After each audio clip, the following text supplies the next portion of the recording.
ত্রিপুরায় বিজেপি দলের গোষ্ঠী কোন্দল এখন প্রকাশ্যে। এতদিন তা পর্দার আড়ালে থাকলেও এখন তা জনসমক্ষে প্রকাশ করছেন খোদ দলের নেতা বিধায়করা।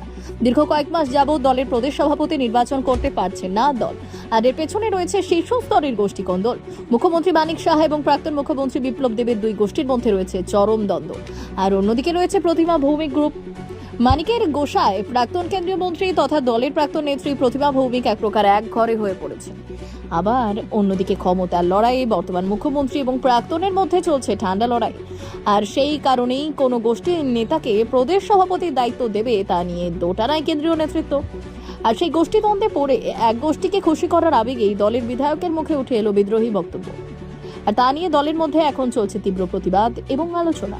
এসবের ফলে ক্রমশই দুর্বল হচ্ছে বিজেপির সংগঠন। একদিকে শরিক দল ত্রিপ্রামথার বিরোধিতা, তার উপর বিরোধীদের শক্তি বৃদ্ধি, সব মিলিয়ে রাজ্যের রাজনৈতিক পরিমণ্ডলে অনেকটাই পেছন দিকে চলে যাচ্ছে বিজেপির সংগঠন। রাজ্য জেলা থেকে শুরু করে মণ্ডল ও বুথ স্তরে কর্মীদের মধ্যে ক্রমশই ক্ষোভ ধুমায়িত হচ্ছে।